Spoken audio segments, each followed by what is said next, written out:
ஹல்லேலூயா பாடுவோம் ஆர்ப்பரித்து. ஹல்லேலூயா ஆர்ப்பரித்து. ஓ உயிரோடு எழுந்த இயேசுவை என்றென்றும் ஆராதிப்போம். உயிரோடு எழுந்த இயேசுவை ஒரு விஷயம் கூட உயிர் தெழுந்தார், உயிர் தெழுந்தார். நல்ல கையை தட்டி பாடுவோமா? ஆமென்.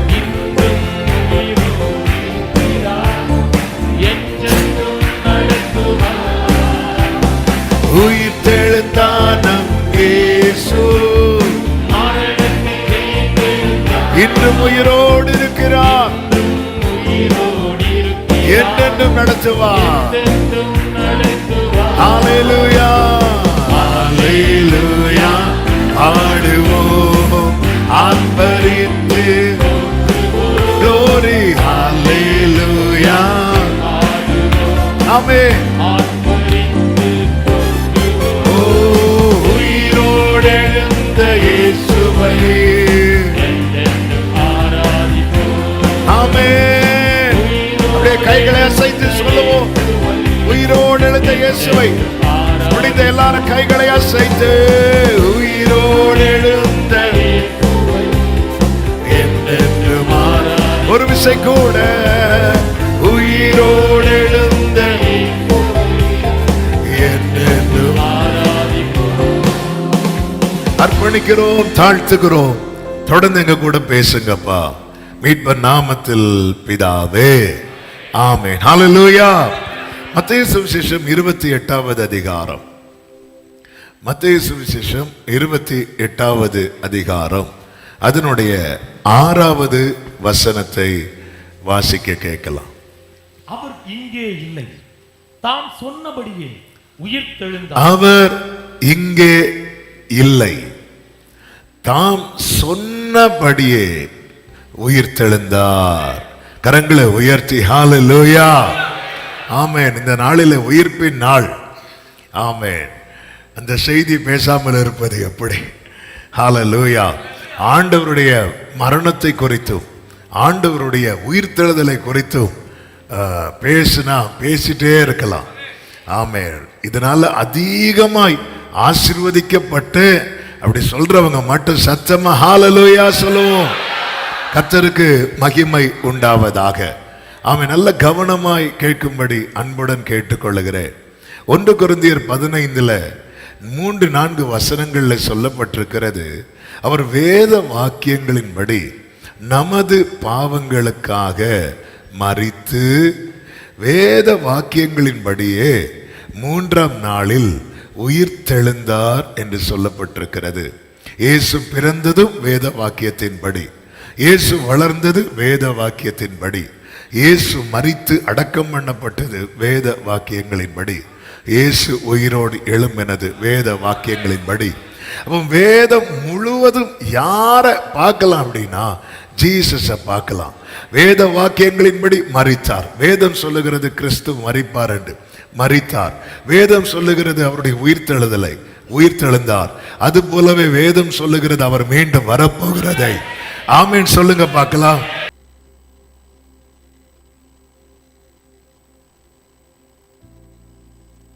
ரொம்ப கவனமா இருக்க வேண்டும். ஆமென். இந்த உயிர்ப்பின் நாளிலே கர்த்தருக்கு மகிமை உண்டாவதாக ஆண்டவராகிய இயேசு கிறிஸ்து எடுத்துக்கொள்ளப்பட்ட போது சீஷர்களெல்லாம் ஆணு பார்த்துட்டு இருந்தாங்க.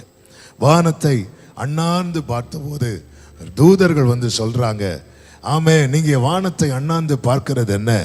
அவர் எப்படி எழுந்தருளி போனாரோ அப்படியே அவர் மறுபடியும் வருவார். ஆமென். கர்த்தருக்கு மாத்திரம் மகிமை உண்டாவதாக.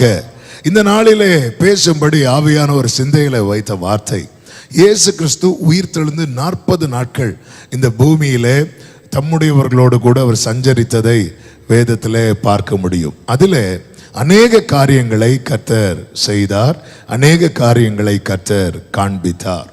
விசேஷமாய் உயிர்த்தெழுந்த அன்றைய தினம் கிறிஸ்து அடக்கம் பண்ணப்பட்டு 3ஆம் நாள் வாரத்தின் முதல் நாள்.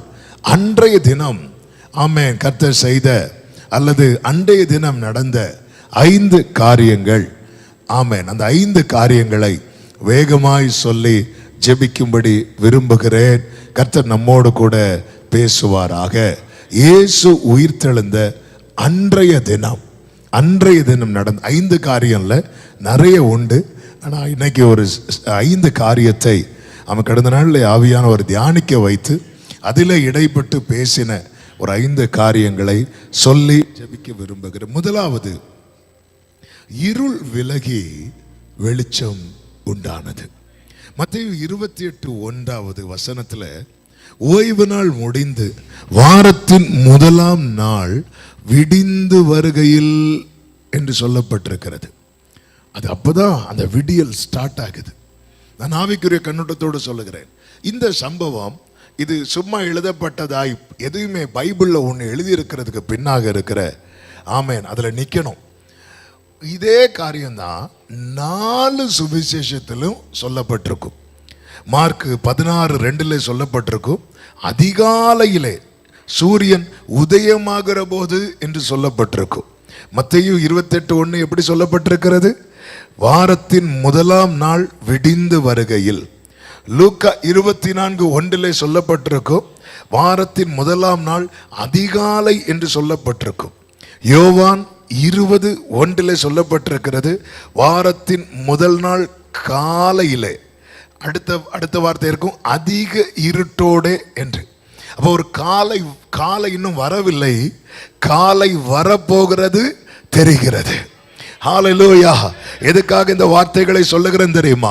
அவருடைய உயிர்த்தெழுதல் நமக்கு தருகிற முதல் நம்பிக்கை. எந்த அந்தகாரத்துக்கும் இனி அதிகாரம் இல்லை. சத்தமா ஆமென் சொல்லுங்க பார்க்கலாம். எந்த அந்தகாரத்துக்கும், எந்த ஒரு அந்தகாரத்திற்கும் இனி அதிகாரம் இல்லை. ஏனென்றால் என் மீட்பர் உயிரோடு இருக்கிறார். எந்த அந்தகாரத்திற்கும் ஒரு தேவ பிள்ளைக்கு அதுதான் அந்த உயிர்த்தெழுதலின் வல்லமைதான் நமக்கு பாராட்டின கிருபை. அந்தகார இருளில் நின்று ஆச்சரியமான ஒளி. எல்லாரும் இந்த வார்த்தையை சொல்லுங்க பார்க்கலாம். ஆச்சரியமான ஒளி. எல்லாரும் சொல்றீங்களா? ஆச்சரியமான ஒளி. ஹல்லேலூயா. 3 நாளுக்கு முன்பதாக தான் இயேசு சொன்னார், இது உங்களுடைய வேளையா இருக்கிறது. இது அந்தகாரத்தின் வேளை. அந்த அந்தகாரத்தின் வேளையில என்ன நடந்தது தெரியுமா? அவர் கட்டப்பட்டவராக கொண்டு போகப்பட்டார். அவரால் செயல்பட முடியாத வேளை, கட்டப்பட்டவராக கொண்டு போகப்பட்டார். அவருடைய நியாயம் எடுபட்டு போனது என்று வேதம் சொல்லுகிறது. அங்க அங்க அங்க நியாயம். அதனாலதான் இயேசு மௌனமா இருந்தார். ஏன்னா அவருக்கு தெரியுது, இந்த இடத்துல என் நியாயம் எடுபட்டு போகும். உங்க நியாயம் எடுபட்டு போற இடத்துல நீங்க மௌனமாயிரணும். ஆமா. யார்கிட்ட சொல் படிக்கணும் தெரியுமா? இது ஜீசஸ்டேந்து. இயேசுட்ட பேசி யார்ட்டையாவது ஜெயிக்க முடியுமா? முடியாது. ஆனா நியாயம் எடுபட்டு போற இடத்துல அவர் மௌனமா இருக்கிறார். ஆமா. முத்துக்களை பண்டிகள் முன், முத்துக்கள் நம்ம சொல்ற வார்த்தைகள். இந்த இடத்துல நியாயம் எடுபட்டு போகும் அப்படிங்கிற இடத்துல அமைதியா இருக்கணும். ஆமே. ஒரு நாள் உண்டு. ஹல்லேலூயா. தாவீது சொல்லுகிறார் 39 சங்கீதத்தில், எடுக்க வேண்டாம், நீரே இதை செய்தீர் என்று நான் மௌனமா இருந்தேன். 52 சொல்றாரு, நீரே இதை செய்தீர் என்று நான் என்றென்றைக்கும் துதிப்பேன். ஆமேன் சொல்லுங்க பார்க்கலாம். மௌனமா இருக்கிற ஒரு காலம் உண்டு. ஆமேன். பேசுகிற ஒரு காலம் உண்டு. அந்தகாரத்தின் வேளையிலே அவருடைய நியாயம் எடுபட்டு போனது. அவர் வாய் திறவாதிருந்தார். அவர் ஒப்பு கொடுக்கப்பட்டார். ஒப்பு கொடுக்கப்பட்டது மட்டுமல்ல, அக்கிரமக்காரர்களில் ஒருவராக எண்ணப்பட்டார். சீஷர்கள் அப்படி நினைக்கல, பிலாத்துவும் அப்படி நினைக்கல. ஆனா நிறைய பேர் அப்படி நினைச்சிட்டாங்க. ஆமா. இவன் தேவதூஷணம் சொல்லுகிறான். அக்கிரமக்காரரில் ஒருவராக எண்ணப்பட்டார், மரித்தார், அடக்கம் பண்ணப்பட்டார். இயேசு பிறந்த போது ராத்திரி வேளையிலே மேய்ப்பர்கள் மந்தையை காத்து கொண்டிருந்தார்கள். அப்பொழுது ராக்காலத்திலே வெளிச்சம் உண்டானது, மகிமை பிரகாசித்தது. இயேசு பிறந்தபோது ராத்திரியில வெளிச்சம் உண்டானது. இயேசு மரித்த போது பகல்ல அந்தகாரம் உண்டானது. என்னதின் அர்த்தம்? இயேசு ஒருத்தங்க வாழ்க்கையில இருந்தா வெளிச்சம், இயேசு இல்லாத வாழ்க்கை இருள். ஆமென் சொல்லுங்க பார்க்கலாம். அப்ப இயேசு பிறந்த போது ராக்காலத்திலே வெளிச்சம் உண்டாகிறது. உதோ உங்களுக்கு சந்தோஷத்தை தருகிற நற்செய்தி. ராத்திரி நேரம் இயேசு மரித்த போது 12 மணி. ஆமென். நண்பகல் நேரம், வெயில், நம்ம ஊர் வெயில் அடிச்சது பார்த்தீங்களா? ஆமே, நண்பகல் நேரம். ஆமை, இருள் மூடுது பூமியை. வேதம் சொல்லுகிறது, கர்த்தருக்கு மகிமை உண்டாவதாக. ஆமே, பூமி அந்தகாரப்பட்டது என்று. அந்தகாரப்பட்டது. அந்த சூரியன் மறைகிறது. என்னைக்குமே நினைச்சுக்கோங்க, நம்ம லைஃப்ல கிறிஸ்து இல்லைன்னா இருள். இருள். வாழ்க்கையில எல்லாம் இருக்கலாம், பெரிய பங்களா வச்சிருக்கலாம், எல்லாம் நடக்கிறது போல இருக்கலாம், எல்லாமே நடக்க, நான் நினைக்கிறதை விட நல்லா நடக்கு, எல்லாம் நடக்கட்டும். இயேசு இல்லாத வாழ்க்கை இருள். என் வாழ்க்கையில இருக்கிற பெரிய பாக்கியம் என்ன தெரியுமா? அந்தகாரத்திலிருந்து ஆச்சரியமான ஒளி நடச்சக்கு கர்த்தர் என்னை கொண்டு வந்திருக்கிறார்.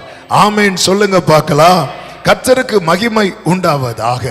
சில நேரத்துல நம்முடைய வாழ்க்கையில அந்தகாரத்தின் வேளை வரும். அந்தகாரத்தின் வேளை வரும்போது ஒரு தேவ பிள்ளை எந்த நம்பிக்கையில் இருக்கணும் தெரியுமா? Morning is coming.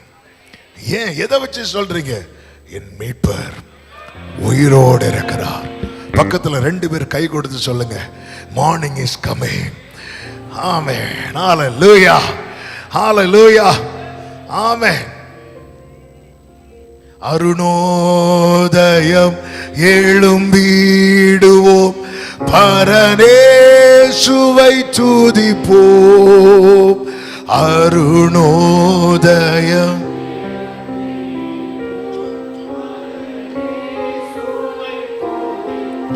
ஆமென். அருணோதயம்.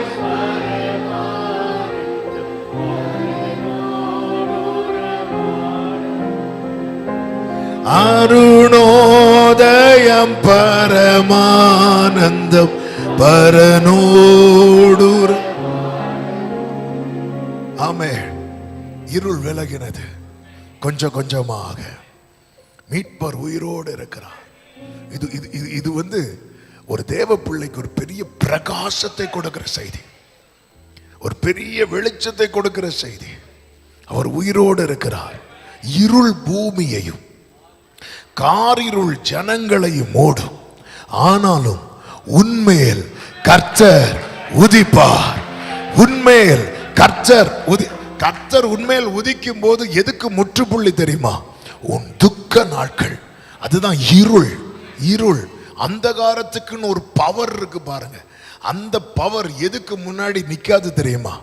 லைட்டுக்கு முன்னாடி நிக்காது. எவ்வளவு குத்து இருட்டா இருக்கும்ல நைட்டு, காரிருளா இருக்கும். சூரியன் உதிக்க ஆரம்பிக்குதுன்னு தெரிஞ்சாலே இருள் விலகிறதுக்கு ரெடியா இருக்கும். ஹalleluya. அதெல்லாம் போக முடியாது அப்படின்லாம் நிக்காது. இருள் விலகிறதுக்கு அப்படி ரெடியா இருக்கும். சூரியன் அப்படி உதித்து வரும் பாருங்க, அப்படி கொஞ்ச நேரத்துல, கொஞ்ச நிமிடத்துல சூரியன் எழும்ப எழும்ப எழும்ப எழும்ப இருள் இல்லாமலே ஆகும். என் ஆண்டவர் உயிரோடு எழுந்தது உன் வாழ்க்கையில் இருக்கிற இருளை முற்றிலும் அகற்ற. அதே நேரத்தில் நன்றாய் புரிந்து கொள், கிறிஸ்து இல்லைன்னா நண்பகல் நேரம் கூட ஆமே இருளாதான் இருக்கும். கிறிஸ்து இருப்பார் என்றால் ராக்காலம் கூட உனக்கு வெளிச்சமாய் தான் இருக்கும். ஆமேன் சொல்லுங்க பார்க்கலாம். இரண்டாவதாக ஆமேன், அன்றைய தினம் நடந்த இன்னொரு முக்கியமான காரியம் ஆராதனை வேளையிலே கேட்டோம். அங்கே மூடப்பட்டிருந்த ஒரு பெரிய கல் புரட்டப்பட்டது. மத்தேயு 27வது அதிகாரம் அதனுடைய 59, 60, 61, 66 வசனங்களை வாசிக்கலாம். யோசேப்பு அந்த சரீரத்தை எடுத்து துய்யதான மெல்லிய துப்பட்டியிலே சுற்றி தான் கன்மலையில் வெட்டியிருந்த தன்னுடைய புதிய கல்லறையிலே அதை வைத்து கல்லறையின் வாசலில் ஒரு பெரிய கல்லை புரட்டி வைத்து போனான். 61. அங்கே மகதலேனா மரியாளும் மற்ற மரியாள்னா யார் தெரியுமா? ஹல்லேலூயா. ஆண்டவர் எப்படி எழுதி வைக்கிறார் பாத்தீங்களா? ஆமென். ஹல்லேலூயா. ஆமென். இனி வாசிங்க. கல்லறைக்கு எதிராக உட்கார்ந்திருக்கிறாங்க. கல்லறைக்குள்ள யாரு? இயேசுவின் சரீரம், இயேசு. கல்லறைக்கு வெளியே யாரு? மற்ற உட்கார்ந்திருக்கிறாங்க. நடுவில் என்ன இருக்கு? கல்லறையா? ஒரு பெரிய கல் இருக்கிறது. உட்கார்ந்து இருக்கிறாங்க. இவங்க உட்கார்ந்து இருக்கிறாங்க. இவங்க கண்ணுக்கு முன்னாடி அங்க இன்னொரு சம்பவம் நடக்கிறது. என்னவென்ற கண்ணுக்கு முன்னாடி நடந்துச்சான்னு தெரியல. ஆனா அந்த செய்திக்காக சொல்லுகிறேன். அது 66வது வசனத்துல அண்ணா காய்பா இந்த டீம் போய் என்ன பண்றாங்க அப்படின்னா, அந்த கல்லுக்கு முத்திரை போட்டு காவல் வைத்து கல்லறையை பத்திரப்படுத்தினார்கள். வாரத்தின் முதல் நாள் அதிகாலையில பொழுது விடிந்து வரும்போது மகதலேனா மரியாளும் சில ஸ்திரீகளுமாக அந்த கல்லறையின் இடத்தில் போகும்போது அவங்க என்ன சொல்லிட்டு போறாங்கன்னு மார்க் 16:3-4 வசனங்களில் இருக்கிறது. கல்லறையின் வாசலில் இருக்கிற கல்லை நமக்காக எவன் எவன் புரட்டி தள்ளுவான்? ஏன்னா இவங்க கண்ணுக்கு முன்னாடி ஒரு பெரிய கல்லை வச்சு மறைக்கிறாங்க. மறைக்கிறது மட்டும் இல்ல, அதை என்ன பண்றாங்க அப்படின்னா முத்திரை போட்டு காவல் வைக்கிறாங்க. இந்த கல் ஏன்னா அவங்க முறைமையின்படி சில காரியங்களை செய்வார்கள். அதையெல்லாம் செய்யற கர்த்தர் உயிரோடு இருக்கும் போதே செய்ய வச்சிட்டார். யாரை செய்ய வச்சார் தெரியுமா? இதே மகதலேனா மரியாளை செய்ய வைத்தார். ஏனென்றால் அவர் மரணம் தற்காலிகம், அவருடைய உயிர்த்தெழுதல் நிரந்தரம். சத்தமா ஆமென் சொல்லுங்க பார்க்கலாம். கர்த்தருக்கு மகிமை உண்டாவதாக. இப்பொழுது என்ன சொல்லிட்டு வராங்க அப்படின்னா, நமக்காக யார், நமக்காக எவன். இந்த இரண்டாவதாக அன்றைய தினம் நடந்த ஒரு காரியம் என்ன தெரியுமா? தடைகள் விலகினது. உள்ள இருக்கிறவருக்கு ஒரு பெயர் உண்டு.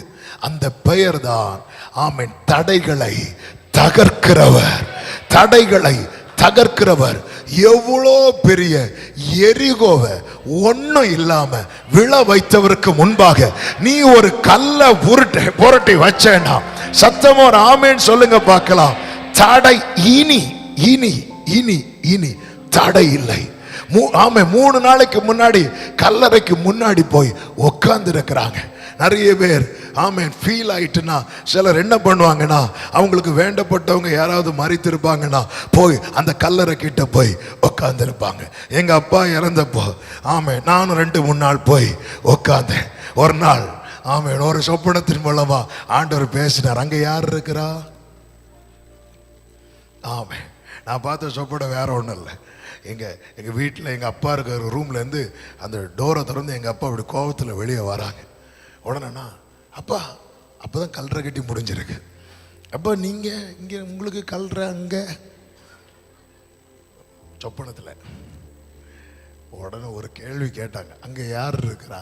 அவ்வளவுதான் சொப்பனம், அதோட போச்சு. ஆமென் ஹல்லேலூயா. பொதுவாக அப்படிதாங்க, நமக்கு வேண்டப்பட்டவங்க நம்ம விட்டு போயிட்டாங்க அப்படின்னா பார்ப்போம், நினைவுக்கு கல்ற கட்டி வைப்போம். வருஷத்துக்கு ஒருக்கா 2 வாட்டி தப்பு கிடையாது. நமக்கு அதை பார்க்கும்போது சில நினைவுகள் வரும், சில காரியங்கள் நம்முடைய இந்த நினைவுகள். ஆனால் சிலர் வேதனை அங்கே போயிருந்து கொட்டுவாங்க. அங்கே இருக்கிறவங்க இங்கேயும் நிம்மதியாக இருக்க விட மாட்டீங்களா? கல்லறைக்கு போய் உட்கார்ந்துட்டாங்க. ஏன் அவங்க உட்கார்றதுக்கு காரணம் என்ன? ஒரு பெரிய தடை இருக்கிறது. உயிர்த்தெழுந்த அன்று இயேசு செய்த காரியம், இயேசு கல்ல புரட்டி தான் வெளியே வரணும்னு அவசியம் கிடையாது. அவர் பூட்டிய அறைக்குள்ளே போன, அவர் பாதாள பிடியில் இருக்கிறவங்கள்ட்ட போய் பிரகடனப்படுத்திட்டு வரார். அவர் கையில என்னெல்லாம் கீ இருக்கு தெரியுமா? மரணத்தின் திறவுகோல் இருக்கிறது, பாதாளத்தின் திறவுகோல் இருக்கிறது. இவருக்கு முன்பாக 10 ரூபா பூட்டை வாங்கி போட்டுட்டு 2 பேர் நிக்கிறாங்க. ஆமென். ஒரு சாவி என்கிட்ட, ஒரு சாவி அண்ணா காய்பா கிட்ட. ஆனா ஆண்டவர் இந்த கல், இவங்க நமக்காக எவன், நமக்காக எவன். எனக்கு ரொம்ப ஆச்சரியமான காரியம், இவர் இந்த கல்லை புரட்ட வேண்டிய அவசியமே கிடையாது. இயேசு உயிரோடு எழும்பி போயிட்டார். ஆனா இந்த ஒரு கேள்வியோடு வந்தாங்க பாத்தீங்களா, நமக்காக எவன். இந்த கேள்வியோடு வரும்போது வேதம் சொல்லுகிறது, மத்தேயு 27வது அதிகாரம் அதனுடைய 28, மத்தேயு 28வது அதிகாரம் அதனுடைய 2வது வசனம். எதுக்கு இப்படி சொல்றேன்னா, அந்த ஆர்டரை நீங்க பார்க்கும்போது அந்த பிக்சர் உங்களுக்கு சரியா தெரியும். மத்தேயு 16ல என்ன சொல்லிட்டு வராங்க, நமக்காக எவன் கல்லறை புரட்டி தள்ளி தள்ளுவான் அப்படின்னு வரும்போது, இனி மத்தேயு 28:2 வாசியுங்கள். அப்பொழுது ஒரு ஆமென் சொல்லுங்க பார்க்கலாம். அப்பொழுது நமக்காக எவன். ஏன்னா பொழுது இன்னும் விடியல்ல, அதுக்கு முன்னாடியே மரியாளும் சில ஸ்திரீகளும் கல்லறைக்கு வர ஆரம்பிச்சுட்டாங்க. வரும்போது என்ன சொல்லிட்டு வராங்கன்னா, நமக்காக எவன், நமக்காக எவன். அப்பொழுது பூமி மிகவும் அதிரும்படி கர்த்தருடைய தூதன் வானத்திலிருந்து இறங்கி வந்து வாசலில் இருந்த கல்லை புரட்டி தள்ளி சத்தமா ஒரு ஆமென் சொல்லுங்க பார்க்கலாம். இப்போ ஒரு கேள்வி, கல்ல புரட்டினதுக்கு அப்புறம் அவன் இயேசு உயிரோடு எழும்பி வெளியே வருவதற்காக தான் இந்த கல்லு புரட்டப்பட்டிருக்கும். ஆனால் கல்லு புரட்டினதும் யார் வந்திருக்கணும்? ஆனா தூதன் என்ன சொல்றாரு, அவர் இங்க. அப்ப கல்லு புரட்டினது யாருக்காக?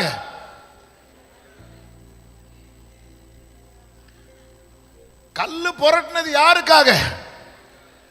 எந்த கல்லு புரட்டப்படல, அவர் உயிரோடு இருக்கிறார். எத்தனை பேருக்கு நான் சொல்றது புரியுது? எனக்காக யார்? உனக்காக இயேசு உண்டு. ஒரு ஆமென் சொல்லுங்க பார்க்கலாம். என் லைஃப்ல புரட்டப்படாத கல் உங்க லைஃப்ல இருக்கு, எழுதுங்க. எது புரட்டப்பட? நான் உட்கார்ந்துட்டேன் ஆண்டவரே. 3.5 வருஷம் கூட பயணித்தவங்க உட்கார்ந்துட்டாங்க. ஏன்னா ஒரு கல் இதுவரை அவங்களுக்கு இயேசுக்கும் நடுவில் எதுவுமே வரல. 3.5 வருஷம் கூட பயணிச்சாங்க பாருங்க. ஒரு கல்லை வச்சு போட்டதும் உட்கார்ந்துட்டாங்க. ஆமா, இயேசு எங்க? இந்த கல்லுக்கு பின்னாடி. ஆமே, ஹல்லேலூயா. கல் புரட்டப்பட்டது, நம்பிக்கை வெளியே வந்தது. ஆமே, கல் புரட்டப்பட்டது. இனி தடை இல்லை, இனி நெருங்கலாம், இனி கிட்ட வரலாம். ஹல்லேலூயா. வேதம் சொல்லுகிறது, ஆமென், அவருடைய அவருடைய அவருடைய மரணத்தின் மூலமாய் பாவம், பயம், மரணம் என்பவைகளுக்கு முற்றுப்புள்ளி வைக்கப்பட்டு அவருடைய உயிர்த்தெழுதல் மூலமாய் நம்பிக்கை பிறக்கிறது. அவர் மேல் வைத்திருக்கிற நம்பிக்கை, விசுவாசம், இது நிலைத்திருக்கிறது.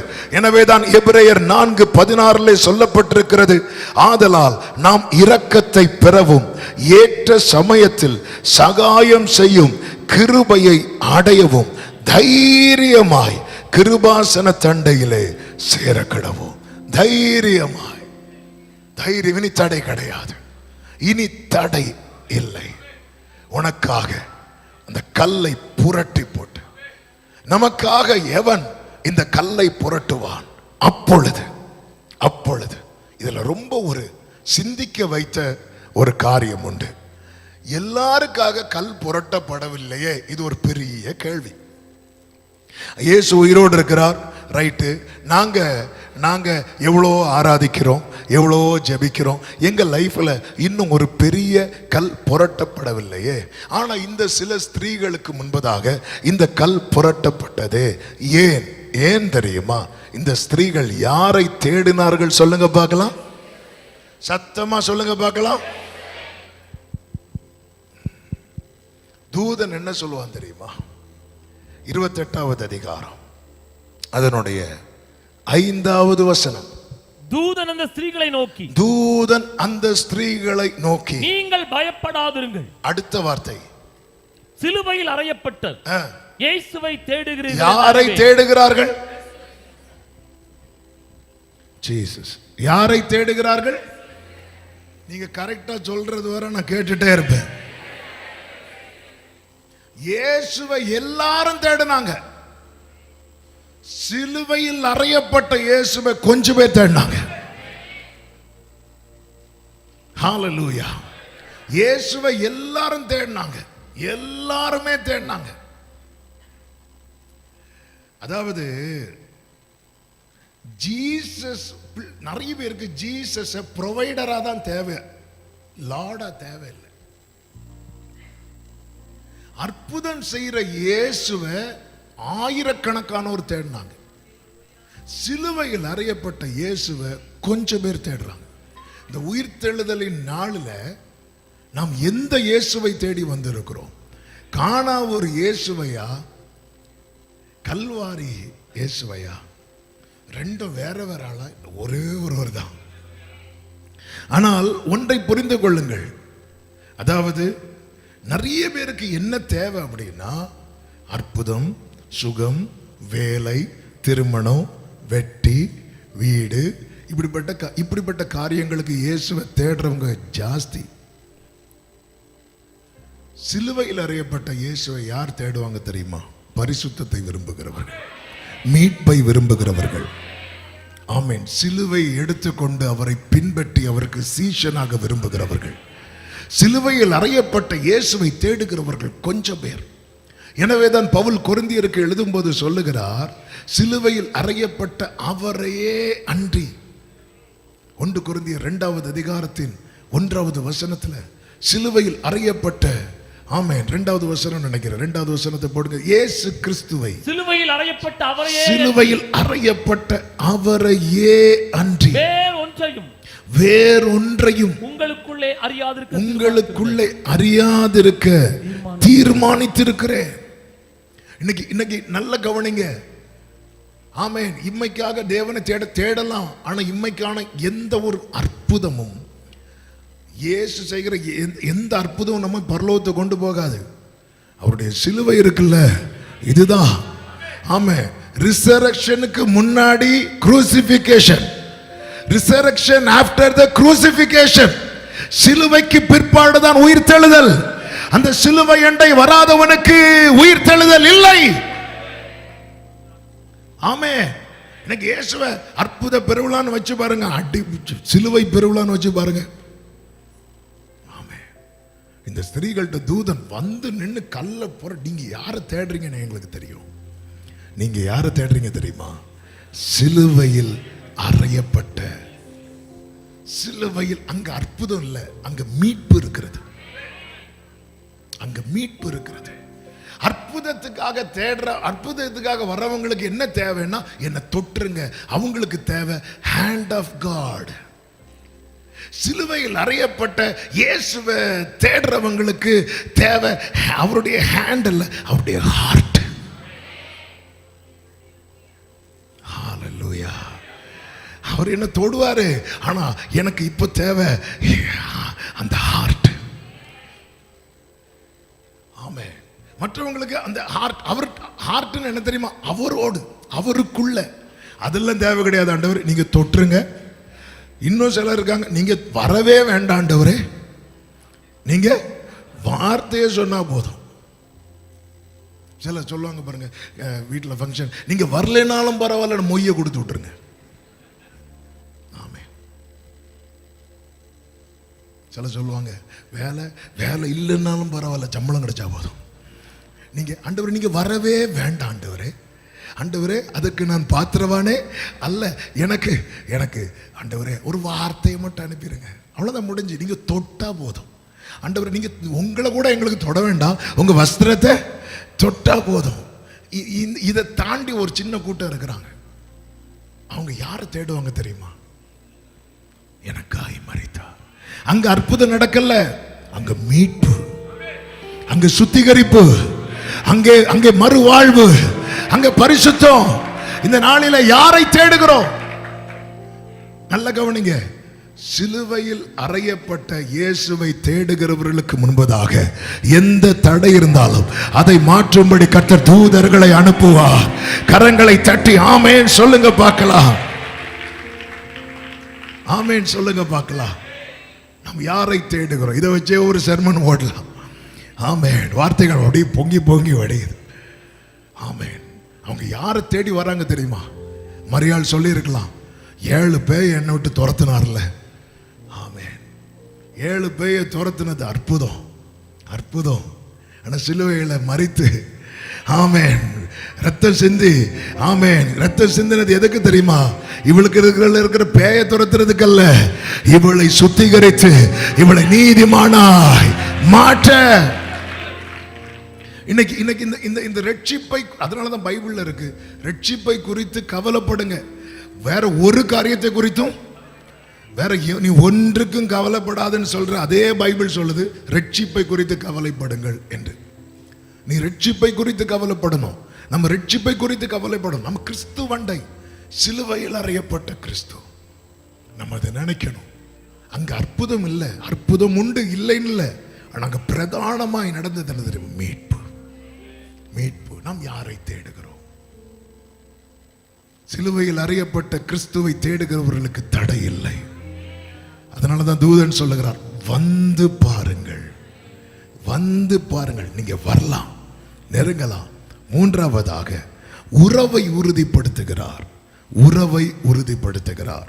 யோவான் 20வது அதிகாரம் 17வது வசனம். அன்றைய தினம் நடந்த மூன்றாவது ஒரு காரியம் 20:17. இயேசு அவளை நோக்கி, என்னை தொடாதே, நான் இன்னும் என் பிதாவினிடத்திற்கு ஏறி போகவில்லை. நீ என் சகோதரனிடத்திற்கு போய் நான் என் பிதாவினிடத்திற்கும் உங்கள் பிதாவினிடத்திற்கும். இப்ப எப்படி சொல்றாருன்னா, அதுவரை என் பிதா என் பிதா என் பிதான்னு சொல்லுவார், 1-2 இடத்துல உங்கள் பிதான்னு சொல்லுவார். இதுக்கு முன்னாடி வர என் பிதா உங்க பிதா இப்படி சேர்த்து சொல்லவே மாட்டார். ஆனா உறவை சொல்லிட்டே இருப்பார். உறவு கன்ஃபார்ம் ஆக்குனது எங்க தெரியுமா? எங்கேதான். நீ போய் சொல்லு, நான் என் பிதாவின் இடத்திற்கும் உங்கள் பிதாவின் இடத்திற்கும். ஆமென். உயிர்த்தெழுந்த அன்று கர்த்தர் செய்த முக்கியமான காரியத்தில் ஒன்று, உறவை உறுதிப்படுத்தினார்.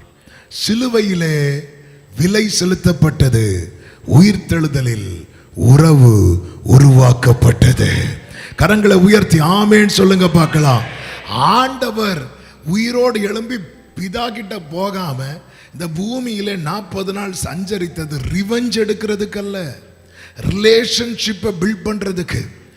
ஆண்டவர் ரிவெஞ்ச் எடுக்கணும்னு நினைச்சிருந்திருப்பார்னா நேர முதல்ல எங்க போயிருந்திருப்பார் தெரியுமா? அண்ணா காய்பா கிட்ட போயிருப்பார். அண்ணான்னு கூப்பிட்டா அவர் என்னான்னு போயிருப்பார். அதோட முடிஞ்சு. அவர் மட்டும் ரிவெஞ்ச் எடுக்க நினைச்சிருந்தா ஒருத்தர் இருந்திருப்பாங்க, யாராவது இருந்திருப்பாங்க. ஆனா இவங்க கிட்ட போகவே இல்லை. அப்ப அவர் ரிவெஞ்ச் எடுக்கிறதுக்காக அவர் உயிரோடு எழும்பவில்லை. அவர் உயிரோடு எழும்பினது, he came back for relationship. அவர் திரும்ப வந்தது ரிலேஷன்ஷிப்புக்காக, உறவுக்காக.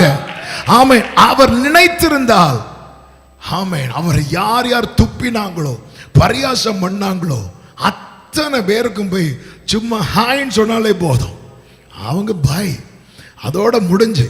ஹல்லேலூயா.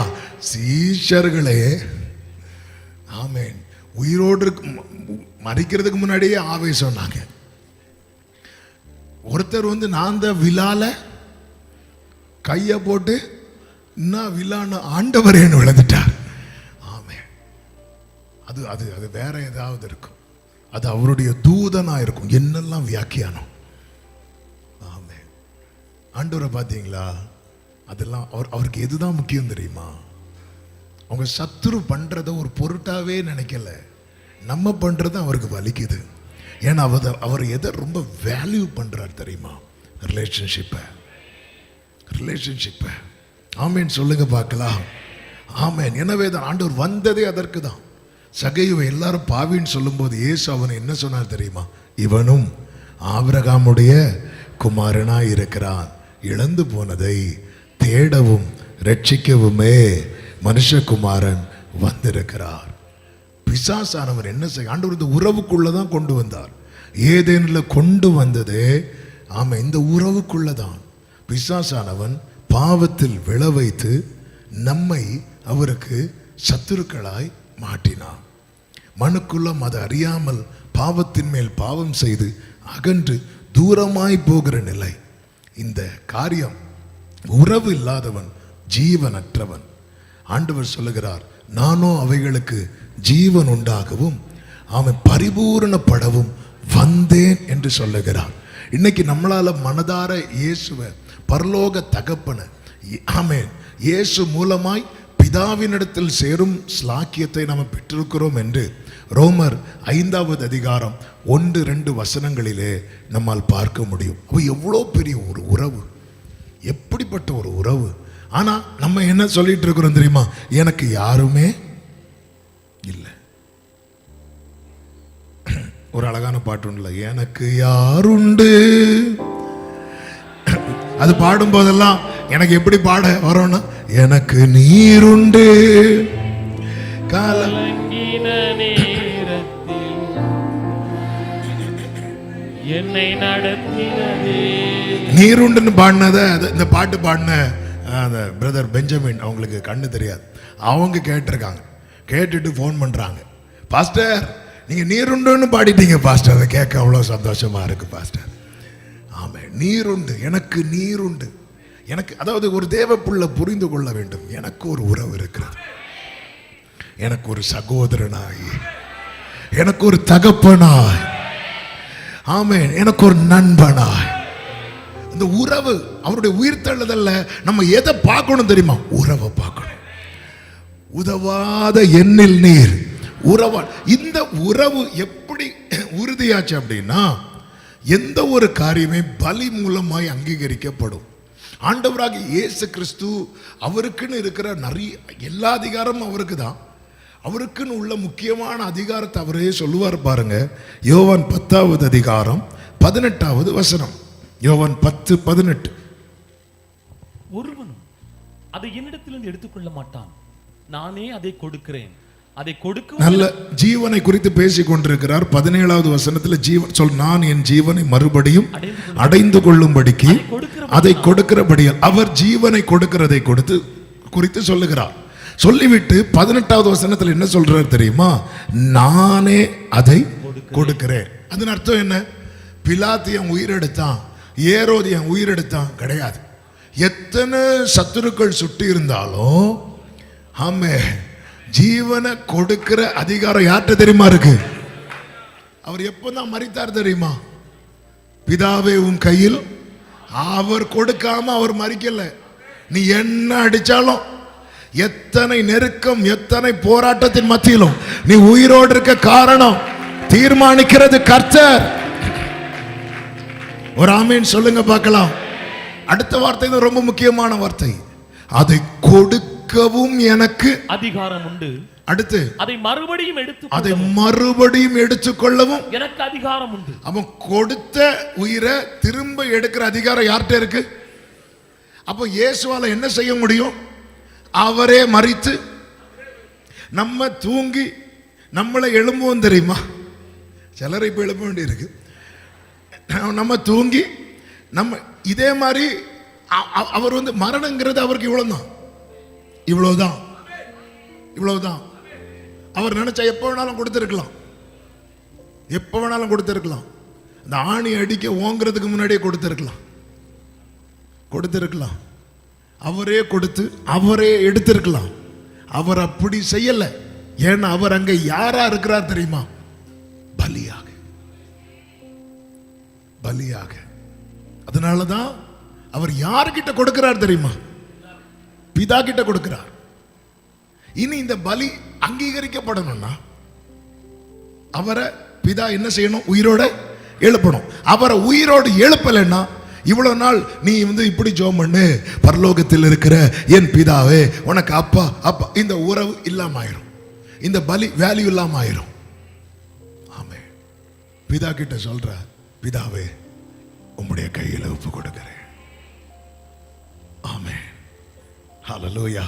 அப்போஸ்தலர் 2:24 சொல்லப்பட்டிருக்கிறது, தேவன் அவருடைய மரண உபாதிகளின் கட்டை அவிழ்த்து அவரை எழுப்பினார்.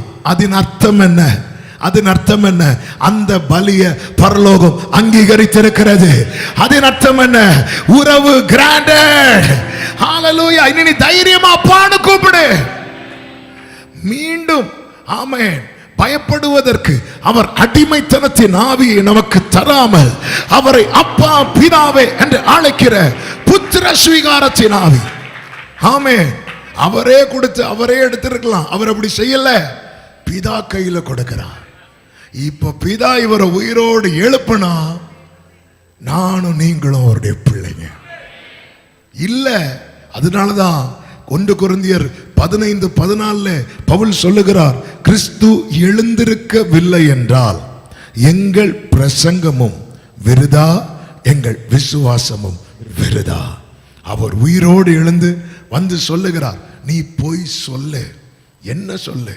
ஆமே, என் பிதாவின் இடத்திற்கும் உங்கள் பிதாவின் இடத்திற்கும்.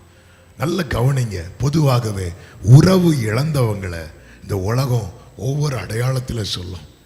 ஆமே, பெற்றோரை இழந்தவங்களை அனாதைகள்னு சொல்லுவாங்க. ஹல்லேலூயா. துணையை இழந்தவங்களை விதவை அப்படி சொல்லுவாங்க. உறவு இழந்தவங்களை ஆமே, ஆண்டவராகிய இயேசு கிறிஸ்து மறுபடியும் வந்து எல்லாவற்றுக்கும் எல்லாவுமா இருக்கிறார். எனவே தான் நல்லா புரிந்து கொள்ளுங்கள், என் வாழ்க்கையில எந்த ஒரு உறவை நான் பறிகொடுத்தாலும் அந்த இடத்துல யார் வந்து நிற்பா தெரியுமா? என் நாயகர் வந்து நிற்பார். ஆமென் சொல்லுங்க பார்க்கலாம். அவர் தகப்பனை போல சுமக்கிறவர், தாயை போல தேற்றுகிறவர், கையை பிடிச்சு நான் உனக்கு துணை என்று சொல்லுகிறவர், நண்பனாய் பழகுகிறவர், சகோதரனாய் நிற்கிறவர். நல்ல கையை தட்டி ஆமென் சொல்லுங்க பார்க்கலாம். இன்னைக்கு உள்ள செய்தி, அவர் உயிரோடு இருக்கிறார். நீ அனாதையும் அல்ல, நீ விதவையும் அல்ல, நீ தனிமையும் அல்ல. அவர் தகப்பனாகவும் நாயகராகவும் இருக்கிறார். அவர் உயிரோடு இருக்கிறார்.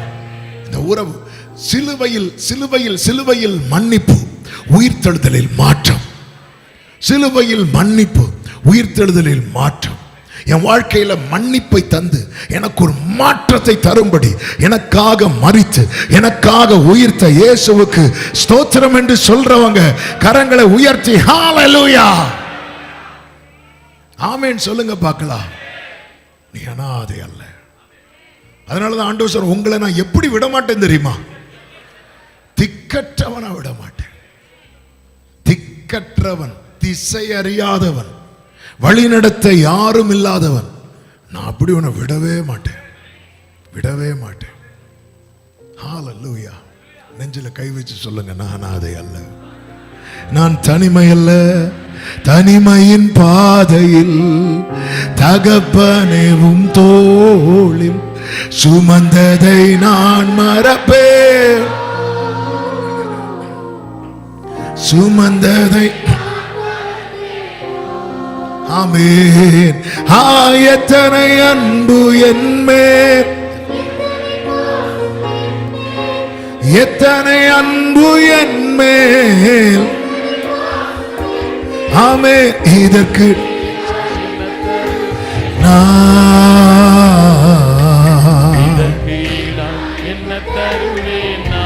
ஈடா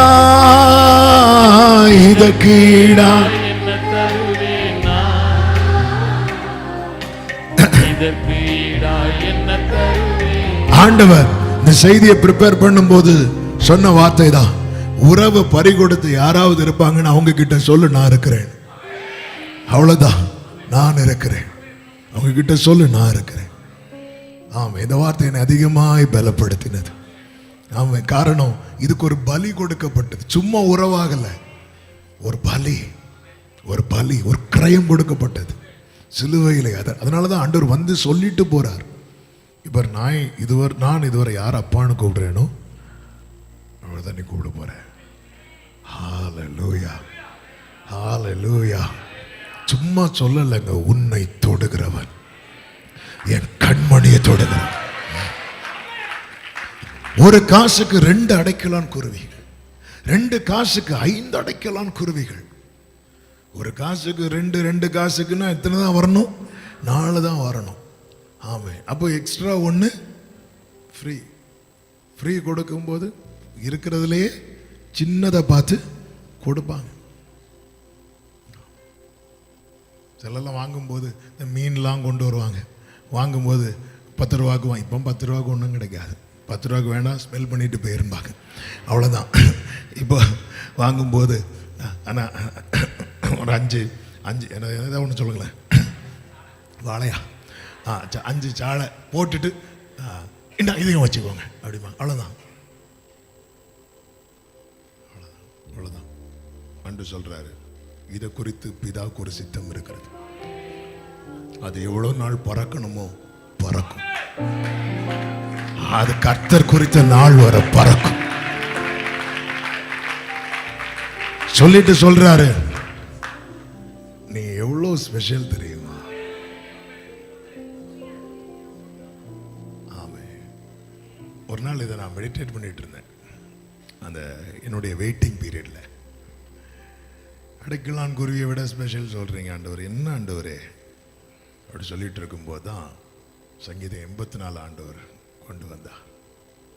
அதுல தாவீது சொல்றார், உம்முடைய வீட்டில் வாசமா இருக்கிறவங்க பாக்கியவான்கள் ஆண்டவரே, அவங்க எப்போதும் துதிச்சிட்டு இருப்பாங்க. வீட்டில் யார் இருக்கிறா? உம்முடைய சமூகத்தில் அடைக்கலான் குருவிக்கு வீடு. தகைவலான் குருவிக்கு தன் குஞ்சுகளை வைக்கும் கூடம் கிடைத்தது. ஆண்டவர் சொல்றார், அடைக்கலான் குருவிக்கு என் சமூகத்தில் வீடு இருக்கணும். நீ விசேஷித்தவன், நீ விசேஷித்தவன். ஹல்லேலூயா. எனக்கு ஒரு பெரிய உறவு இருக்கிறது. உயிர்த்தெழுதல்னாலே உறவு. அந்த உறவு உறுதிப்படுத்தப்பட்ட நாள். ஆமென் சொல்லுங்க பார்க்கலாம். உறவு, அதாவது இன்னும் சொல்லணும்னா, அந்த பிறந்த குழந்தைங்க எல்லாம் ஃபஸ்ட்டா ஒரு ஃபியூ மந்த்ஸில் அப்பான்னு கூடும், அம்மானு கூடும். டேவிட்டு சொல்லாத சாட்சி போக சொல்லாத இடம் கிடையாதுன்னு சொல்லலாம். அவன் பையன் அப்பா மட்டும்தான் கூப்பிடுறதுக்கு லேட் ஆச்சு. ஒரு நாள் கூப்பிட்டான். ஆமாம், அதே போல தான் நாம் அப்பான்னு கூப்பிட்ட நாள் இது. சந்தோஷமா இருக்கிறவங்க மட்டும் ஹல்லேலூயா ஆமென் சொல்லுங்க பார்க்கலாம். அப்பா அப்பா கைகளை உயர்த்தி, மகனா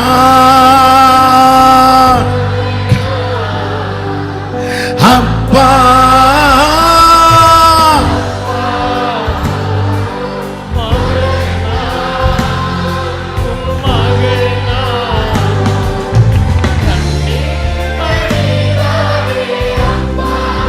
நான் கண்ணின்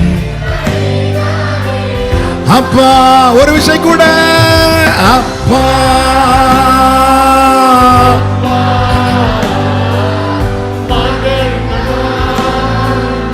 மகள் நான் அப்பா.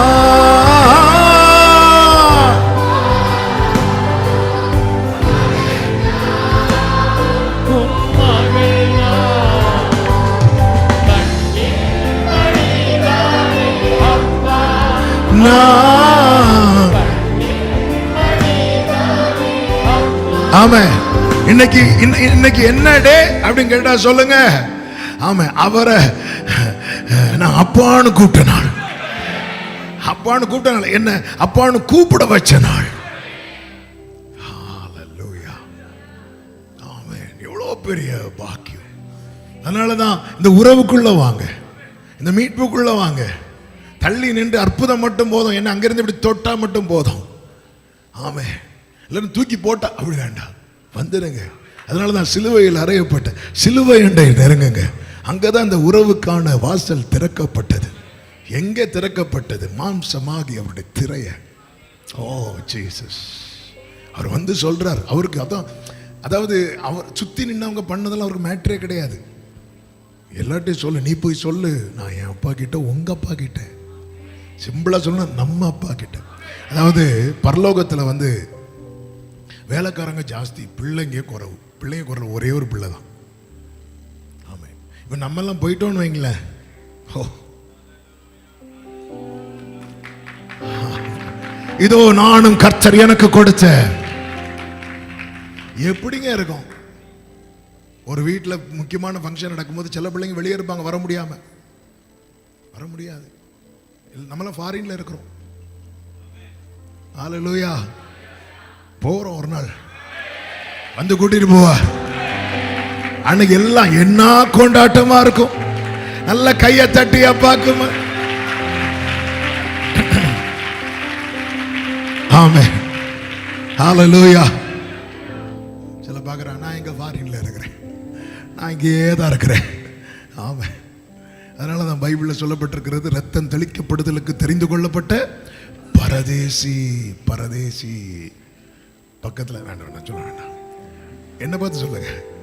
அதனால யாராவது உங்களை பரதேசின்னு திட்டினா என்ன வெளிப்பாடு? கரெக்ட். ஹல்லேலூயா. ഇവിടെ ഞാൻ വെറും ഒരു പരദേശി പോ, ഇവിടത്തെ പാർപ്പിടമോ വഴിയമ്പലം. ആമേൻ. ഇങ്ങനെ വെറും ഒരു പരദേശി. ഹല്ലേലൂയ. ஆமென். ஆமென். கர்த்தர் நல்லவர். நான்காவதாக உறவை பற்றி பேசினா இன்னைக்கு ஃபுல்லாக இருந்து பேசலாம்.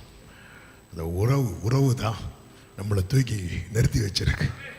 நான்காவதாக ஐக்கியத்தை பலப்படுத்துகிறார். லூக்கா 24:13 வாசிக்கலாம். நானே வாசிக்கிறேன், டைம் அவங்க எடுக்கக்குள்ள நான் வாசிக்கிறேன். அன்றைய தினமே, அன்னைக்கு உயிர்த்தெழுந்த அன்னைக்கு 2 பேர் எருசலேமுக்கு 7 அல்லது 8 மைல் தூரமான எம்மாவூர் என்னும் ஊருக்கு போறாங்க. எம்மாவு என்கிற ஊருக்கு போறாங்க. எருசலேம்ல இருந்து இப்படி போறாங்க. அன்னைக்கு அந்த 2 பேர் கூட யார் சேர்ந்து போறா தெரியுமா? இயேசு வழியில ஜாயின் பண்ணிட்டார். ஆனா அவங்களுக்கு யாருன்னு தெரியல. அதாவது எனக்கு அவரை தெரியலன்னு சொல்லிட்டு என்னை கைவிடுகிறவர் அல்ல அவர். ஏன்னா இந்த உறவுக்கு அவர் அவ்வளோ வேல்யூ பண்றார். அவங்களுக்கு கண்கள் மறைக்கப்பட்டிருந்தது என்று பைபிள் சொல்லுகிறது.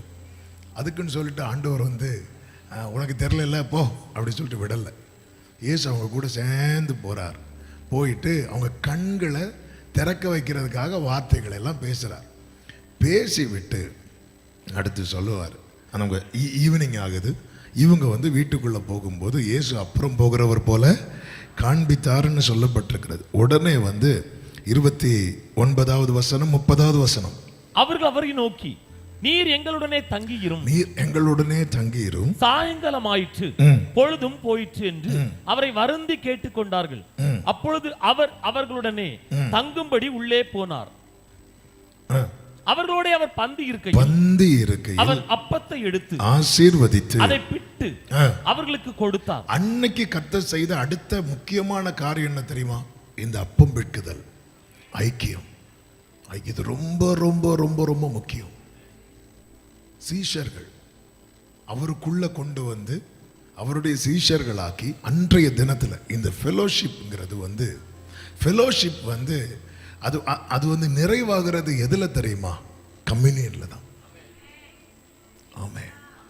எனவேதான் இன்னும் ஆண்டவராக இயேசு கிறிஸ்துவை ஏற்றுக்கொண்டு அவரோடு கூட உடன்படிக்கை செய்யாம யாராவது இருப்பீங்கன்னா உங்களுக்கு கொடுக்கப்படுகிற தருணத்தை தயவாய் தட்டி விடாதிருங்கள். அன்னைக்கு எவ்வளோ வேலை இருக்கும். அவர் அன்னைக்கு மொத்தமே 40 நாள் தான் இந்த பூமியில அதுக்கப்புறம் சஞ்சரித்தார். இதுக்கு அன்னைக்கு எவ்வளோ வேலை. அந்த நாளில் அன்றைய தினம் அன்னைக்கு ஆண்டவர் செய்த முக்கியமான காரியத்தில் ஒன்று அவர்களோடு பந்தி இருக்கிறார். ஆனா இதுல இன்னொரு காரியம் இருக்கிறது. அவங்கள்ட்ட கேட்காம அவங்க கூட பயணித்தார். அவர்களை கேட்க வைத்து அவர்களோடு கூட பந்தி இருக்கிறார். ஆமா. அப்போ ஐக்கியம் என்பது ஆண்டவர் வந்து நம்மள்ட்ட ஃபோர்ஸ் பண்ண மாட்டார். நாம அவர்கிட்ட ஃபோர்ஸ் பண்ணணும், அவர்கிட்ட ரிக்வெஸ்ட் பண்ணணும், அவர்கிட்ட கெஞ்சணும். ஆண்டவரே, அதனாலதான் நான் வாசற்படியில் நின்று என்னதான் பண்ணுவேன்? கதவை தட்டுவேன். அவர்கிட்ட எல்லா கீயுமே இருக்கு. ஆனா நம்முடைய இருதயத்தின் கீயை மட்டும் அவர் எடுக்கல. அது நம்ம கிட்ட தான் இருக்கு. நான் கதவை தட்டுவேன், நீ மட்டும் டோரை ஓபன் பண்ணிட்டேன்னா நான் அவனிடத்தில் பிரவேசித்து அவனோடு கூட போஜனம் பண்ணுவேன். அன்றைய தினம் இந்த ஐக்கியம் ரொம்ப முக்கியம். அதனாலதான் நீங்க கூடி வரும்போது இதை செய்யுங்கள் என்று சொல்லுகிறார். 2 பேர் 3 பேர் ஐக்கியப்படும் போது, ஒருமனப்படும் போது நாங்க இருக்கிறேன் அப்படிங்கிறார். இந்த நாளிலே நாம் கர்த்தருடைய பந்தியில இருக்கும்போது யாரும் நம்மோடு இருக்கிறாருங்கிற உணர்வுல இருக்கணும் தெரியுமா? உயிர் தெழுந்த கிறிஸ்துவும் இருக்கிறார். சத்தமா ஒரு ஆமென் சொல்லுங்க பார்க்கலாம். ஹalleluya. ஐக்கியத்தை அவர் பலப்படுத்துகிறார். கர்த்தருக்கு மகிமை உண்டாவதாக. லூக்கா 14வது அதிகாரத்துல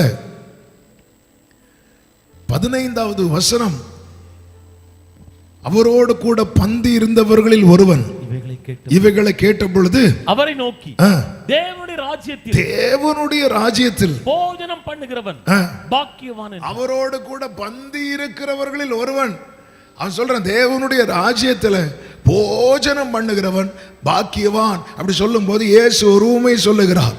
அந்த ஊமை தான் 17 முதல் சொல்லப்பட்டிருக்கிறது. ஒரு மனுஷன் பெரிய விருந்தை ஆயத்தம் பண்ணி அநேகரை அழைப்பித்தான். அழைப்பித்த போது ஒவ்வொருவரும் என்ன செய்யறாங்க அப்படின்னா, ஒவ்வொரு காரணம் சொல்ல ஆரம்பிக்கிறார்கள். 18வது வசனத்தை வாசிக்கலாம். அவர்கள் எல்லாரும் போக்கு சொல்ல தொடங்கினார்கள். என்ன அதன் அர்த்தம்? ஆமென். இந்த விருந்துக்கு, ஆமென், இந்த விருந்தில கலந்து கொள்ள காரணம் சொல்லி விலகவே கூடாது. காரணம் சொல்லி விலகவே கூடாது. ஒருத்தங்க மேல மன வருத்தம் இருக்குன்னு சொல்லிட்டு பந்தி எடுக்காம போக கூடாது. மாறாக என்ன செய்யணும்? அதான் அவன் மன வருத்தத்தை வச்சுட்டு பந்தி எடுக்க கூடாது. அதே நேரத்தில் பந்தியை ஸ்கிப் பண்ணாம இருக்க பார்க்கணும். அதுக்கு என்ன பண்ணணும்? ஒப்புரவாகணும். ஆமே. இந்த போக்கு சொல்றேன் தெரியுமா, காரணம் சொல்றேன் தெரியுமா, அப்படிப்பட்டவங்களுக்கு கர்த்தர் சொல்ற வார்த்தையை பாருங்க. 24வது வசனம் 23ல இருந்து வாசிங்க. அப்பொழுது எஜமான் ஊழியக்காரனை நோக்கி, இப்பெருவழிகளிலும் வேலியர்களிலும் போய் என் வீடு நிறையும்படியாக ஜனங்களை உள்ளே வரும்படி வருந்தி கூட்டி கொண்டு வா. அர்த்தம் என்ன? போக்கு சொல்லி போனாங்கல்ல, அந்த ஸ்தானத்துல இன்னொரு ஆளை தூக்கி வைக்கிறார்.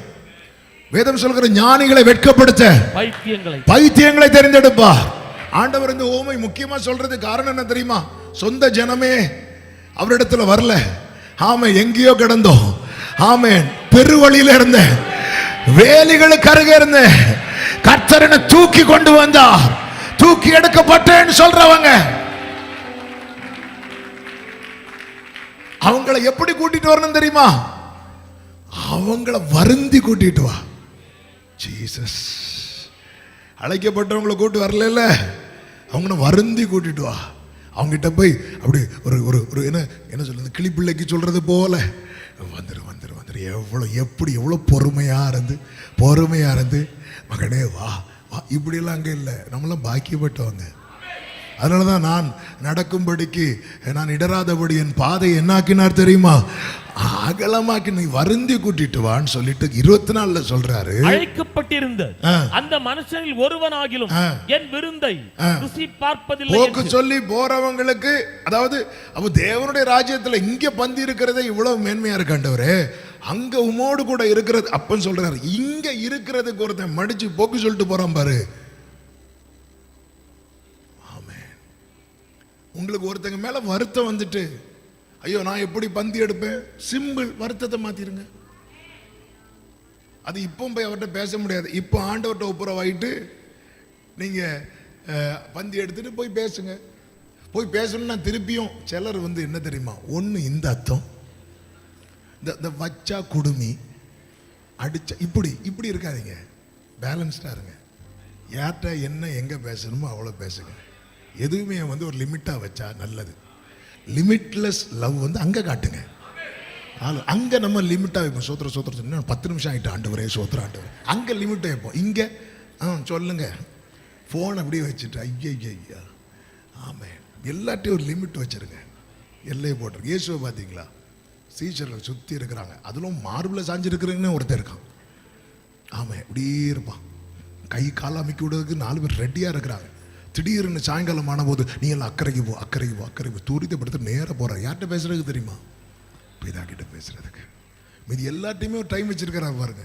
முடிஞ்சு கிளம்பு, அவ்வளோதான், கிளம்பு, சென்று வாருங்கள், முடிந்தது, கிளம்பு, அவ்வளோதான். ஆனால் பிதா கிட்ட போய் இரவு முழுவதும் முடி, அங்கே டைமே கிடையாது. மோசே இன்னும் வாரேன்னு போனார், ஆளை காணும். இரவெல்லாம் பகலெல்லாம் இந்த ஐக்கியம் ரொம்ப முக்கியம் சகோதரா, ஐக்கியம் ரொம்ப முக்கியம் சகோதரி. இங்க நீங்க மனப்பூர்வமாய் ஒவ்வொரு பந்தியில கலந்து கொள்ள எது நினைவுபடுத்தப்படுகிறது தெரியுமா? நாளை அவருடைய ராஜ்யத்திலே. ஆமென் சொல்லுங்க பார்க்கலாம். நான் ஒரு காரியத்தை சொல்லி ஜெபிக்க விரும்புகிறேன். ஐந்தாவதாக யோவான் 20:19 வாசிக்கலாம். 20:19, 20, 21 வசனங்கள். வாரத்தின் முதல் நாள் ஆகிய அன்றைய தினம், அன்னைக்கு நடந்த அடுத்த ஒரு முக்கியமான காரியம், சாயங்கால வேளையிலே சீஷர்கள் கூடியிருந்த இடத்தில் யூதர்களுக்கு பயந்ததினாலே கதவுகள் பூட்டி இருக்கையில் இயேசு வந்து, உயிர்த்தெழுந்த இயேசு வந்து நடுவே நின்று உங்களுக்கு சமாதானம் என்றார். அவர் இப்படி சொல்லி தம்முடைய கைகளை விலாவையும் அவர்களுக்கு காண்பித்தார். சீஷர்கள் கர்த்தரை கண்டு சந்தோஷப்பட்டார். அடுத்த வசனம், இயேசு மறுபடியும் அவர்களை நோக்கி, உங்களுக்கு சமாதானம் உண்டாவதாக, உங்களுக்கு சமாதானம் உண்டாவதாக, பிதா என்னை அனுப்பினது போல. அதன் அர்த்தம் என்ன? நீ அடைபட்டிருந்த வாழ்க்கைக்கு ஒரு முற்றுப்புள்ளி. ஆமே, நீ அடைபட்டிருந்த நிலைமைக்கு ஒரு முற்றுப்புள்ளி. பிதா என்னை அனுப்பினது போல நானும் உங்களை அனுப்புகிறேன். ஹல்லேலூயா. எல்லாரும் வலது கரத்தை உயர்த்தி சொல்லுங்க. ஆமென். என் அடைப்பட்ட நிலைக்கு உயிர்த்தெழுதல் ஒரு முற்றுப்புள்ளி வைக்கிறது. எதுக்கு அனுப்பினார்னு சொல்லணும். எதுக்கு அனுப்பினார்? சுவிசேஷம் சொல்ல. அவருடையவர்கள் என்ன கண்டிப்பா சொல்லி ஆகணும். வராது.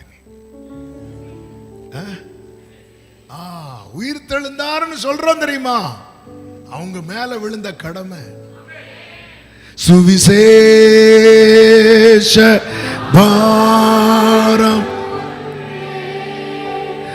என் சுமையா. அதாவது வெயிட் கூட யாருமே விரும்ப மாட்டாங்க. வெயிட் கூடிட்டே இருந்தா விரும்ப மாட்டாங்க. ஆமே. எதுவுமே கூடுறது விரும்ப. துணி துவைக்கிறத கூட 2 மாசத்துக்கு சேர்த்து துவைக்கணும்னாலே அவ்வளோ துணியும் அவ்வளோதான். அது கொஞ்சம் கொஞ்சமா எல்லாமே. அது பவுல் சொல்றார், எனக்கு முடியாதுப்பா, ஜெயிலில் இருந்தாலும் எனக்கு. ஏன்னா அதுக்கு வெயிட் கூடிட்டுனா கஷ்டம். எவ்வளோ வெயிட் கூட்டிட்டு இருக்கிறோம். சுவிசேஷத்தை பாரமாக்கிட்டீங்கன்னா வேற ஒன்றும் உங்களுக்கு பாரமாகாது. ஆண்டவர் என்ன சொன்னார்? நீ பாரம் சுமக்கிறவனே என்கிட்ட வந்துரு, என் நுகத்தை ஏற்றுக்கொள். என் நுகம் எப்படி இருக்கும்? லெகுவா இருக்கும். ஆண்டவர் சொல்ல, நீ அடைப்பட்டது போதும், நீ சொல்லி ஆகணும். இந்த சத்தத்தை இரத்தத்தால மீட்கப்பட்டு அவருடைய உயிர்த்தெழுதல்னால இன்னைக்கு உறவுக்குள்ள வந்திருக்கிற ஒவ்வொருவருக்கும் சொல்லுகிற செய்தி இதுதான். சுவிசேஷம் அறிவித்துதான் ஆகணும். நாளை கர்த்தர் கணக்கு கேட்பார். நீங்க புறப்பட்டு போங்க. எப்படி தெரியுமா?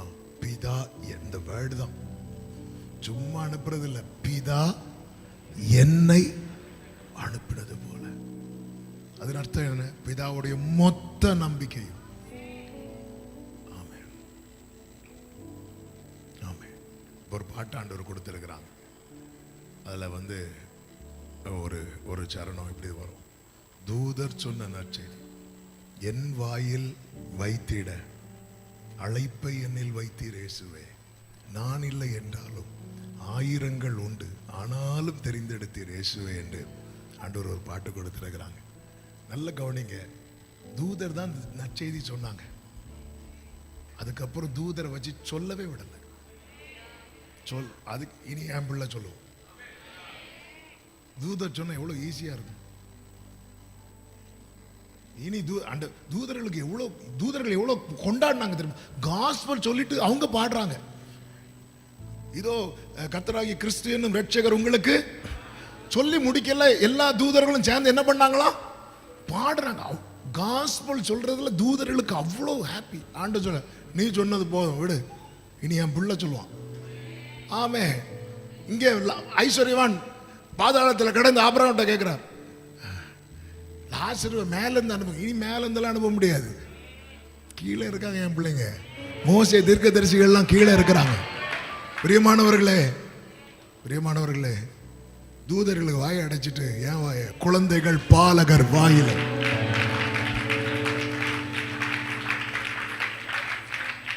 தூதர் சொன்ன நற்செய்தி என் வாயில் வைத்திட அழைப்பை என்னில் வைத்தீர் இயேசுவே. நான் இல்லை என்றாலும் ஆயிரங்கள் உண்டு, ஆனாலும் தெரிந்தெடுத்தீர் இயேசுவே. இது என் பாக்கியம், வேறென்ன சொல்லுவேன். இது என் பாக்கியம், வேறென்ன சொல்லுவேன். உள்ளம் உம்மை எண்ணி எண்ணி துதிக்குதே. நன்றி துளி கண்களில் பெருகுதே. உள்ளம் உம்மை எண்ணி எண்ணி துதிக்குதே. நன்றி துளி கண்களில் பெருகுதே. நீட்டப்பட்ட கிருபையினால் சேர்க்கப்பட்டவன் நான், நீர்வாழ்வு தந்ததினால் வாழ்கின்றவன் நான். நீட்டப்பட்ட கிருபையினால் சேர்க்கப்பட்டவன் நான், நீர்வாழ்வு தந்ததினால் வாழ்கின்றவன் நான். இது என் பாக்கியம், வேறென்ன சொல்லுவேன். இது என் பாக்கியம், வேறென்ன சொல்லுவேன். உள்ளம் உம்மை எண்ணி எண்ணி துதிக்குதே. நன்றி துளி கண்களில் பெருகுதே. நன்றி துளி கண்களில் பெருகுதே. உள்ளம் எண்ணி துதிக்குது. நன்றி துளி கண்கள்ல பெருகுது. தூதர்கள் பரத்திலிருந்து இறங்கி வந்து சொன்ன நற்செய்திய குப்பையில் இருந்தவனை தூக்கி எடுத்து நிறுத்தி அவனை சொல்ல வைக்கிறீங்களேப்பா. அதுதான் பயங்கரமான குழியிலும் முளையான சேற்றிலும் இருந்து தூக்கி எடுத்து கண்மலையின் மேல நிறுத்தி என் அடிகளை உறுதிப்படுத்தி அவரை துதிக்கும் புது பாடலை என் நாவிலை தந்தார். அநேகர் அதை கண்டு பயந்து ஹல்லேலூயா. பெந்தேகோஸ்தே நாள்ல பேதுரு எழும்பி நிற்கிறார். நின்னு சொல்றார் ஆமென். ஆலோசனை சங்கத்துக்கு முன்பாக நிறுத்தி சொல்ல வைக்கிறார். அப்போ பார்க்குறேன், இவன் படித்தவனே கிடையாது, இவனுக்கு என்ன இருக்கிறது? அப்போ ஒருத்தன் சொல்றான், இவன் யார் தெரியுமா? இவன் இயேசுவோடு இருந்தவன். சுவிசேஷம் நம்ம மேல் விழுந்த கடமை. சுவிசேஷம் நம்ம மேல் விழுந்த கடமை. வேலை பார்க்குறவங்க கூட பயணிக்கிறவங்க உங்க கூட பேசுறவங்கள்ட்ட நீங்க இயேசுவை பற்றி சொல்லலைன்னா உங்க பாரத்தை வெயிட்டை ஏற்றிட்டே இருக்கிறீங்க உங்க லைஃப்ல. ஆமென். நீங்க அடைத்து சொல்லியே ஆகணும். பக்கத்தில் 2 பேர் கைப்பிடிச்சு சொல்லியே ஆகணும், சொல்லியே ஆகணும். ஆமென். என்ன சொல்லணும்? சுவிசேஷம். ஏன்னா சிலர் இப்போதான் என்ன நான் இப்படி என்ன சொல்லிட்டேன், நான் என்ன மறைச்சேன் உங்கள்கிட்ட, சொல்லியே ஆகணும். ஆமாம், சொல்லியே ஆகணும். இந்த நாளில் இது ஒரு தீர்மானத்தோடு சொல்லு. கண்களை மூடலாம். சுவிசேஷ பாரமொன்றே என் சுமையாக, க்ளோரி சுவிசேஷ உடரபா சந்தரபலபரப துடரபகரா ஆட்கொண்டு என்னை நடத்தும்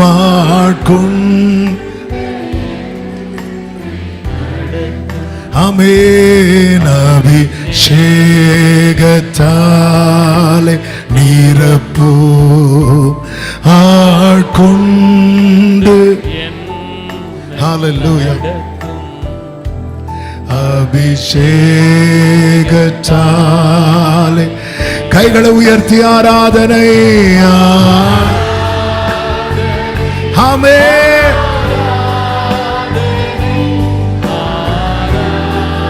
உடரம ஷெலரே ஆராதனை.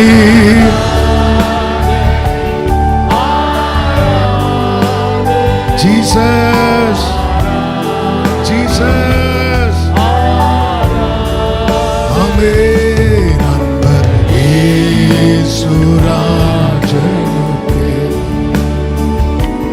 ஆவியான அன்பர் இயேசுராஜனுக்கு ஆவியான தேவனுக்கே. வலது கரத்தை வானத்துக்கு நேராக உயர்த்தி இடது கரத்தை இருதயத்தில் வைத்து, ஆண்டவரே சுவிசேஷம் என் மேல விழுந்த கடவுள், 4 பேருக்கு சொல்லி ஆகணும். எனக்கு கிருபை தார், எனக்கு கிருபை தார். இந்த நாளில் இந்த ஒரு உறுதியான தீர்மானத்தோடு ஆண்டவர் சமூகத்திலிருந்து புறப்பட்டு செல்லுங்கள். கர்த்தர் உங்களை ஆசீர்வதிப்பாராக. தகப்பனே நன்றி, இந்த புதிய மாதத்துக்காய் ஸ்தோத்திரம். உங்க சமூகத்தில் எங்களை கொண்டு வந்து பாட, துதிக்க, ஆராதிக்க உங்களுடைய உயிர்த்தெழுதலை எண்ணி மகிமைப்படுத்த கிருபை செய்தீர். நீர் உயிர்த்தெழுந்த அன்றைய தினம் ஆண்டவரே, அவர்களுக்கு மட்டுமல்ல, அது எங்களுக்கும் செய்த தயவுக்காக நன்றி.